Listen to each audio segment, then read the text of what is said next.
Hello, ladies. I hope you guys are doing well. I am still struggling with my voice, so I apologize. If you can hear me, let me know. I'm actually going to turn this up for just a second. Okay, perfect. It looks like we are on, we are live, and we are streaming. If you're here, say hello in the comments. If you're catching the replay, type replay so I can connect with you. All right, for those that don't know me, I'm Alexandria. And I am here to empower women to just break free from self-doubt, to really build your confidence, and then to take bold action towards a life that you truly love. All right, that's what I am here for. So if you're in my space, I am so honored and I am so thankful that you are here. And I would absolutely love for you to say hello. Again, if you're catching the replay, drop replay in the comments so I can swing back around and welcome you into the video and into my space. Ladies, I know what it's like to let fear, to let setbacks, to let self-doubt keep you small and to keep you playing small because I've done it for so long. But I also know what it takes to rise above and to step fully into your worth, which is why I'm passionate about helping women do this. All right. And that's why I created this space. And again, I am still recovering from this thing cold. It has grabbed a hold of me and it's not letting go. So my voice is a little off. We're going to make it through this though the best we can. If my voice disappears, I apologize in advance and I appreciate your patience with me. I just shook my entire desk. I promise it wasn't an earthquake. I got a really cool standing desk and I love it. But one thing I don't love is like it's so shaky when I bump it. So I apologize. Give you guys a little bit of motion sickness. But again, say hello, say hello. Tonight, ladies, we are diving into my third pillar. Last week we covered my second pillar. The week before we covered my first pillar. Tonight we're covering the third pillar inside my framework.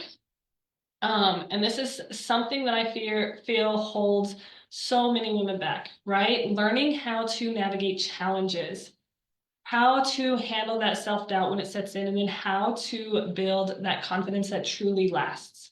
That's what we're going to talk about. Confidence is not something that you're born with. All right. It's something that you have to build with time, with consistency. And then there's resilience.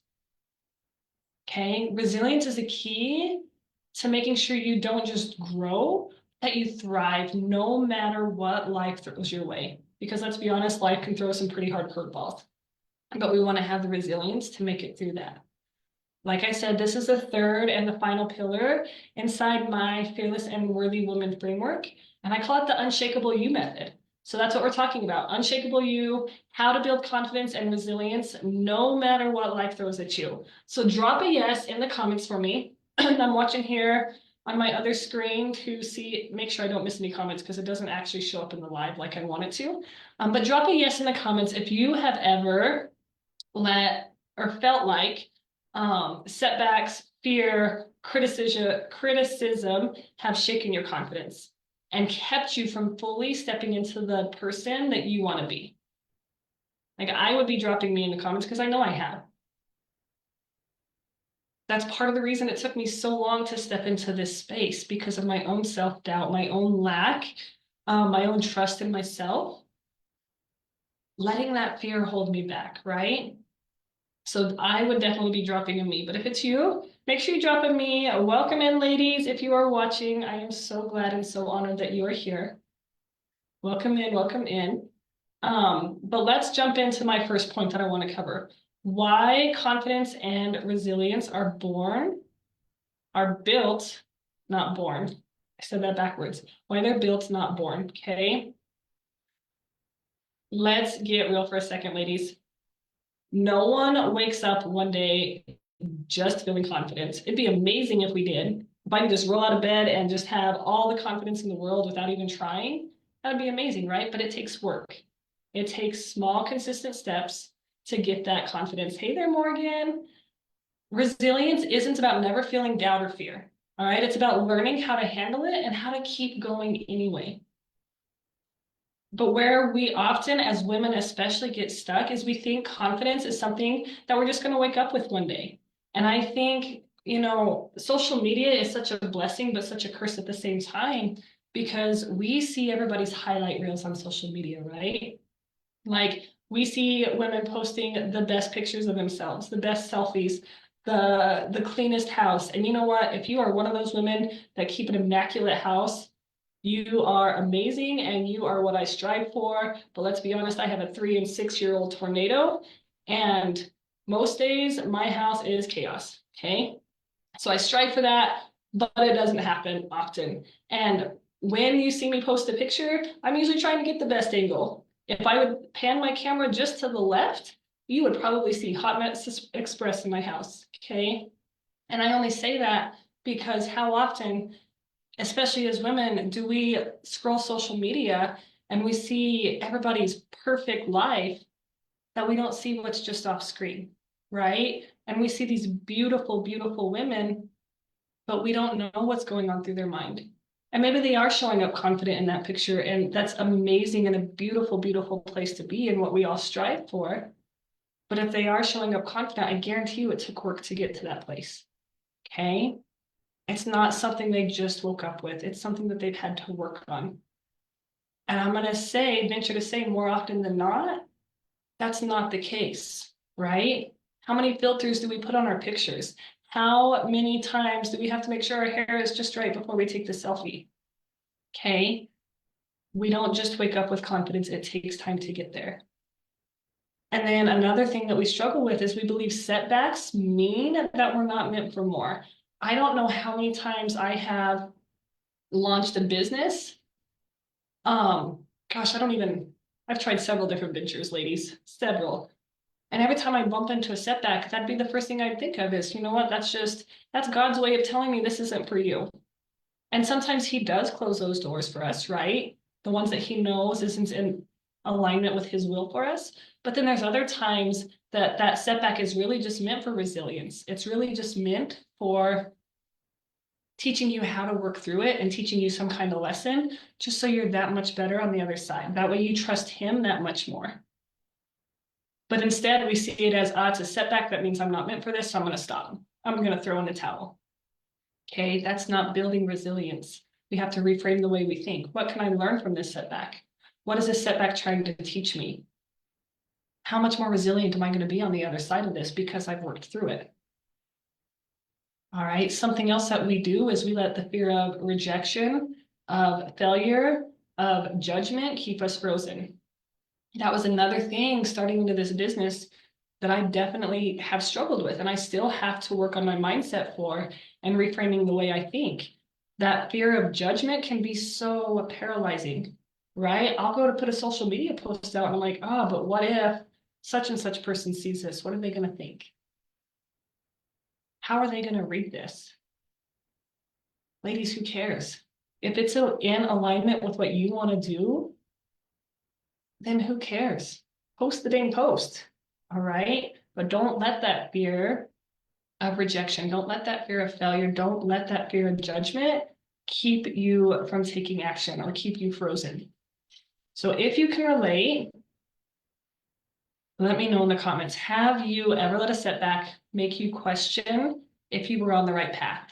Drop a me in the comments. And I know there's a little bit of a delay, but drop a me in the comments below if that's you. Okay. So my second talking point, I actually just created a video on this on my YouTube channel, the 3 biggest confidence killers.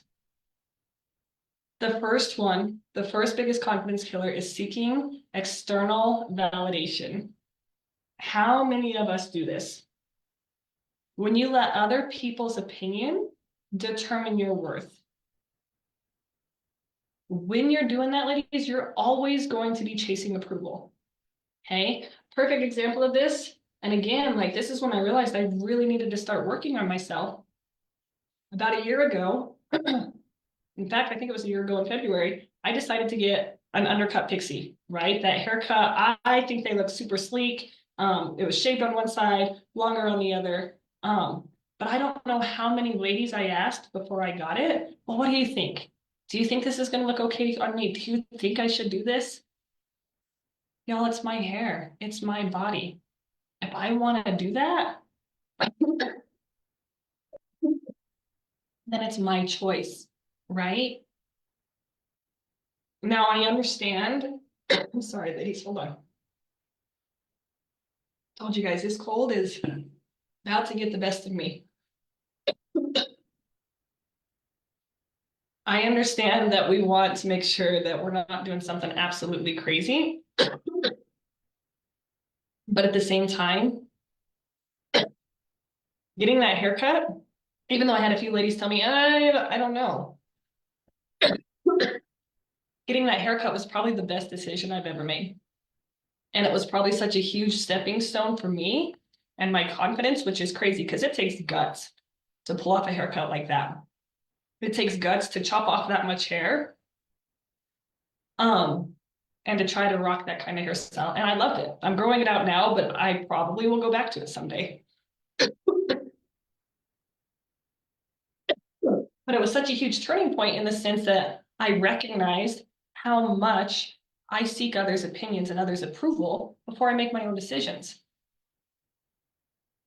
Ladies, confidence comes from trusting your own voice. You have a beautiful voice inside of you. You don't need validation from others. Listen to your voice from inside of you. All right? I really hope my voice doesn't disappear. We're going to keep trucking though. Confidence killer. Number 2, letting setbacks define you. We were just talking about this, right? So many of us see failure as a way to think that we're not good enough to do something. We see it as proof that we're not good enough. But I want you, if you think that way, again, I want you to reframe your thinking. Ladies, those setbacks are not stop signs. Those setbacks are stepping stones. Reframe the way you think about it. All right, really step back and evaluate, what is this setback trying to teach me? One thing I heard in, I think it was in my mastermind that I'm in, one thing I heard the other day that was such an aha moment for me was so often that our breakthrough is just on the other side of that setback. So what you do with that setback matters. All right, are you going to let that setback stop you? Are you going to let that setback be like, this is why I'm throwing in a towel? Or are you going to say, what am I going to learn from this? Move forward, and here comes that breakthrough. So instead of asking, why did this happen to me? Shift to, what can I learn from this? What can I take away from this moment that's going to help me keep pushing forward? And again, now you're training your brain for resilience, right? You're training your brain to keep working through those moments and not to just give up. So the third confidence killer, and this one's such a big one too, negative self-talk and self-criticism. The way you speak to yourself determines how you show up in every other aspect of your life. The things that you tell your brain, I'm not good enough, I'm not smart enough, even those little jokes that we sometimes do because we're, uncomfortable in a situation and we just, oh, my silly brain, or, oh, I'm trying to think of a good one. I can't think of a good one right now. But those little jokes or those little, like, swipes that we take at ourselves, jokingly, you're still training your brain to think that way about yourself. So what I want to challenge you is think of how you would talk to your best friend. If your best friend was truly in need, all right, needing someone to listen to, needing someone to talk to, would you talk to yourself? No, would you talk to them the same way you talk to yourself? And if not, then why do you accept it from yourself? Why are you accepting being so negative to yourself if that's not how you would talk to a loved one or to a friend? The way you talk to yourself wires your brain to believe whatever it is you're saying. I hear it all the time, ladies that tear themselves down every time they make a mistake. But when I ask them, is this what you would say to your best friend? So often they freeze and they're like, well, no. The way we talk to ourselves matters, ladies. All right. If you're hearing this, if you're watching live, drop yes in the comments for me. Like, does that make sense? And which one of those hits the home the most for you?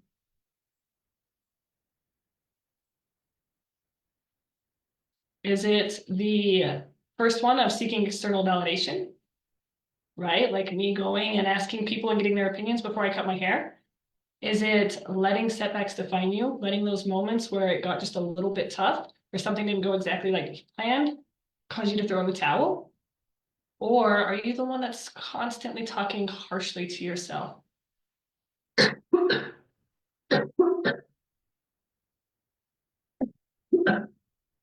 right, ladies.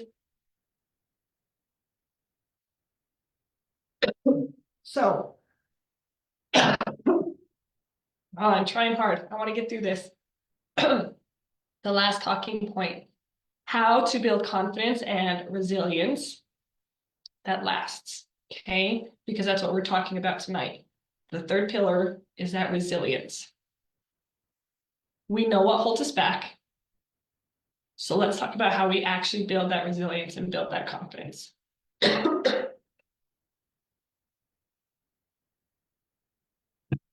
The first step is going to be to strengthen your inner voice. Just like we were talking about. What you tell your brain matters, right? Confidence starts in your mind before it ever shows up in your actions. So again, I ask you, how are you talking to yourself? What are you making your brain believe? Because if it's, I'm not a confident person, I don't have what it takes to do this, I'm not worthy of this, that's going to show up in the actions that you take. Okay? Reframe the way you speak to yourself. Speak to yourself in the same way you would speak to a loved one or a friend in need, and do that on repeat. You've got to replace that self-doubt with trust. And I challenge you, and you don't have to write this in the comments, but I challenge you to think, if I knew I couldn't fail, what would I do?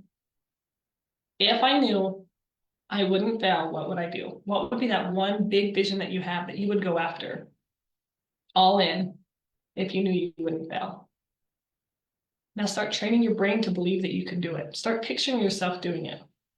All right? Make a solid image in your mind of what that looks like.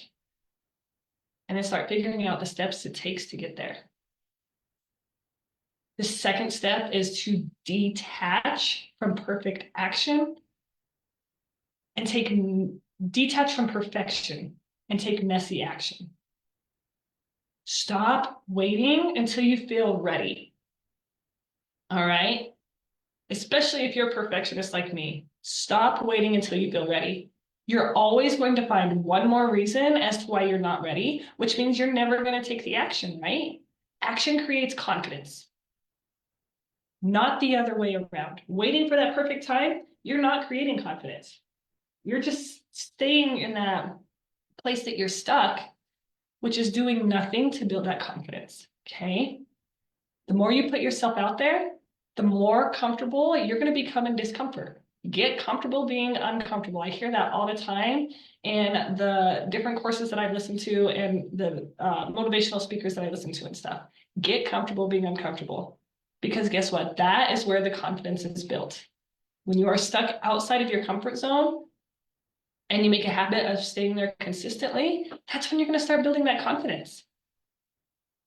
And then the third step is to build your bounce back muscle. Okay, just like you go to the gym and lift weights to strengthen your arms or to strengthen your legs, you want to strengthen that bounce back muscle as well. All right, resilience is not going to be about avoiding those challenges. Rather shift it to it's knowing and acknowledging that you can handle them. Instead of fearing failure, view that failure as feedback. Again, what can I learn from this? What came out of this? What can I shift and do better next time? And I challenge you to ask yourself, what is this moment teaching me? What is this setback teaching me? I remember trying a few, like I said, I've tried a few different business ventures now. And I would hear crickets, right? And because I was hearing crickets, and a lot of that was my own strategy, but that comes with learning something new. Because I would hear crickets though, and that would be my setback if I wasn't getting results, I automatically thought, well, it's because it's me. Like, I'm the failure. I'm the one that's not worthy of doing this. I'm not capable of doing this. No, that's not what it meant at all. Did it mean that I needed some extra assistance? Absolutely. And there's nothing wrong with that.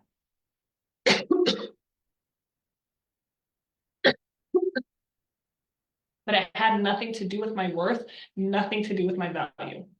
All right. Instead, it was just I needed to make adjustments and try again. But in doing those things, it's built my resilience, and now I refuse to give up. I know what my big vision is. I know what my big picture is. I know what that goal is that I'm working for. And so I've broken it down into tiny steps. I celebrate my wins. But I also know it takes this mindset of, I'm not going to quit. All right. I am going to push through these challenges. I'm going to learn from my challenges, and I'm going to get to that vision.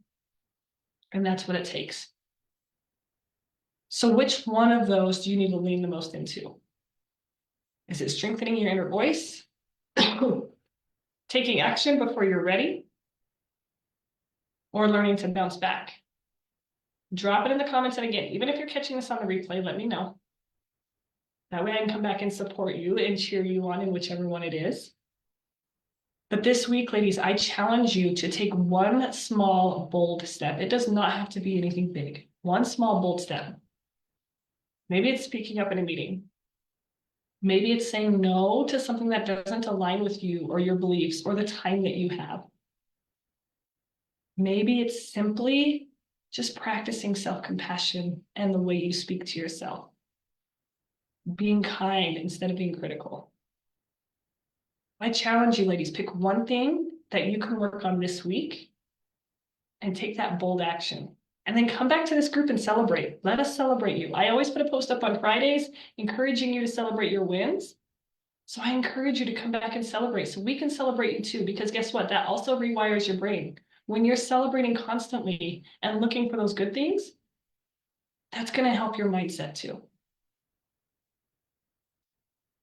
So if you are committed to stepping into confidence and stepping into resilience, drop comments or confidence below in the comments, even if you're catching the replay. That way I can cheer you on. That is why I have this community, ladies, so we can support each other, so we can cheer each other on. So we have a safe space to do that. Remember, confidence is not something that you're born with or not. All right. It's something you have to build step by step, moment by moment.